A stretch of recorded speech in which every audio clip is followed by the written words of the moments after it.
Good morning students. Today we will start chapter first, relations and functions. पहले introduction आ रही है इसमें. First आ रहा है Cartesian product of sets. Cartesian product क्या होती है? दो सेट दे रखे हैं आपको, ए और बी, नॉन एम्प्टी सेट्स हैं A and B. A cross B, this is Cartesian product. A cross B का मतलब क्या है? First element comes from A and second from B. पहला एलिमेंट ए से और दूसरा बी से. जो इस कार्टीजियन प्रोडक्ट के एलिमेंट्स होते हैं वो ऑर्डर्ड पेयर में आते हैं विद इन ब्रैकेट्स. तो पहला एलिमेंट बनेगा 1 4, सेकेंड 1 5, फिर 2 4, 2 5, 3 4, 3 5. इस तरह से एलिमेंट बन जाएंगे. ये एक सेट होता है, इसलिए यहाँ पर करली ब्रैकेट ज़रूर दे रही है. Next B cross A. B cross A में क्या डिफरेंस आएगा? First element comes from B and second from A. It becomes 4 1, 4 2, 4 3, 5 1, 5 2, 5 3. ये एलिमेंट्स आएंगे. अब आता है नंबर ऑफ़ एलिमेंट्स कैसे निकालते हैं क्रॉस प्रोडक्ट में. ए दे रखा है आपको n of A 3, n of B, यानी नंबर ऑफ़ एलिमेंट्स बी में कितने हैं? 2. तो ए क्रॉस बी और बी क्रॉस में नंबर ऑफ़ एलिमेंट्स सेम होंगे, वो होंगे n of A into n of B. That means 3 into 2 6. Total 6 elements हैं इन दोनों में. नेक्स्ट आ रहा है रिमार्क्स में ए क्रॉस 5 इज इक्वल टू 5. 5 का मतलब कोई भी आपका नल सेट है उसके साथ क्रॉस प्रोडक्ट लोगे तो 5 आएगा. नेक्स्ट ऑर्डर्ड पेयर में A B is not equal to B A.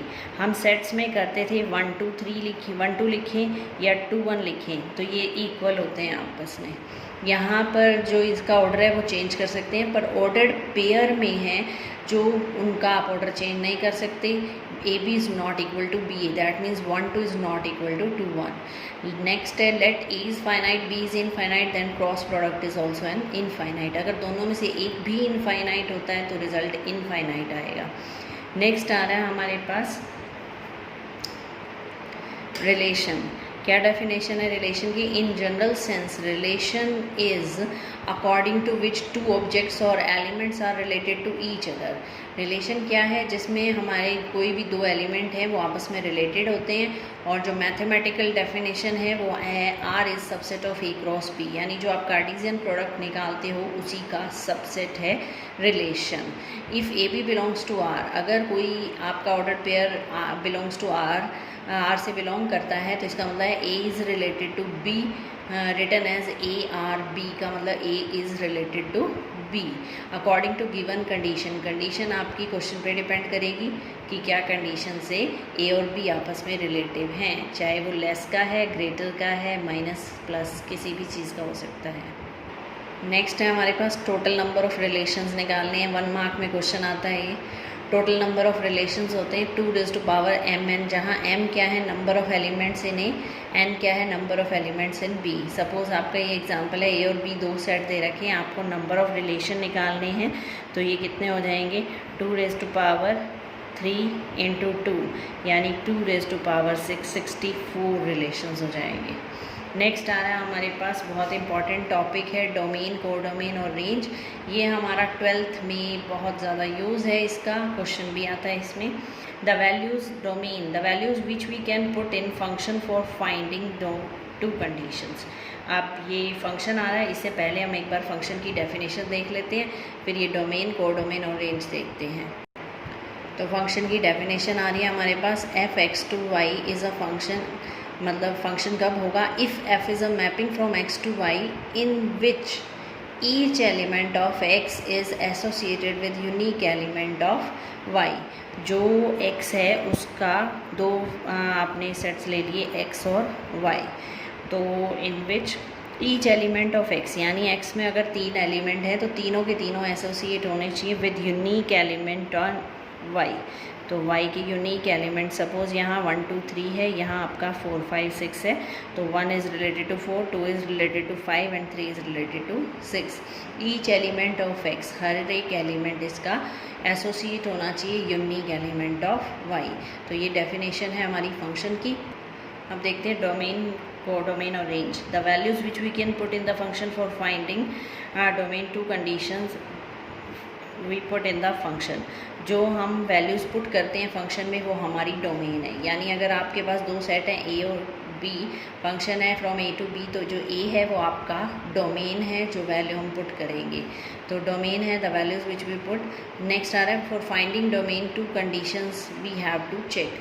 Domain find करने के लिए दो कंडीशन चेक करनी होती है। एक तो denominator can't be equal to zero, जो डिनोमिनेटर है वो ज़ीरो नहीं होना चाहिए क्योंकि फंक्शन नॉट डिफाइंड हो जाएगा। सपोज फंक्शन दे रखा है 1/x-2, तो डिनोमिनेटर ज़ीरो हो रहा है जब हम x की वैल्यू 2 पुट करते हैं, तो 2 - 2 ये ज़ीरो हो रहा है, तो इसका मतलब डोमेन हो जाएगी कंप्लीट रियल लाइन -2, यानी इसमें 2 नहीं आ सकता। नेक्स्ट है हमारे पास no negative number in the square root. That means जो रूट के अंदर फंक्शन अगर दे रखा है तो वो नेगेटिव नहीं होना चाहिए क्योंकि वो रियल नहीं बनेगा। रूट के अंदर नेगेटिव वैल्यू डिफाइन नहीं है। सपोज रूट ऑफ -3 है, वो रियल में डिफाइन नहीं है, ये कॉम्प्लेक्स बनता है, वो चैप्टर 5 में करेंगे हम।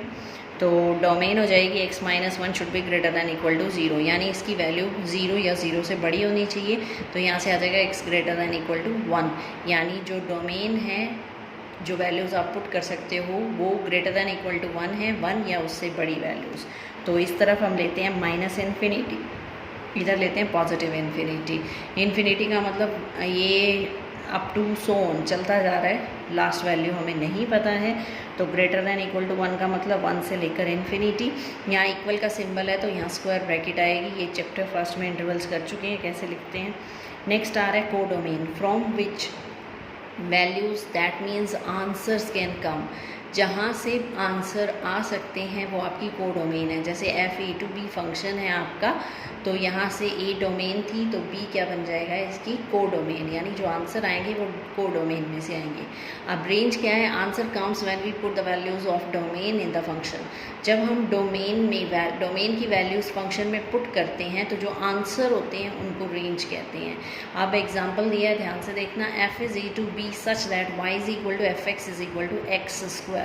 यहाँ पर y क्या है, ये जो b में एलिमेंट है ये y है, fx क्या है, जो ये इमेजेस आ रही हैं, और स्क्वायर फंक्शन दे रखा है। कैसे चेक करेंगे, y is equal to fx is equal to x²। तो यहाँ पर जो फंक्शन है वो आपका स्क्वायर फंक्शन है, यानी स्क्वायर करना है आपको। ये डोमेन है, वैल्यू पुट कर रहे हैं। -1 का स्क्वायर कितना हो जाएगा 1, 0 का स्क्वायर हो जाएगा 0, 1 का स्क्वायर हो जाएगा 1, 2 का स्क्वायर हो जाएगा 4, यानी डोमेन हो जाएगी जो वैल्यू हमने पुट की -1, 0, 1, 2। को डोमेन हो जाएगी जहाँ से जिस सेट में से आंसर आ रहे हैं ये कंप्लीट 0, 1, 2, 3, 4, 5, 6। और रेंज क्या हो जाएगी, जो आंसर आपके आए हैं दैट मीन्स 0, 1 और 4। तो ये आपकी डोमेन, को डोमेन और रेंज थी। नेक्स्ट करेंगे type of functions. Thank you.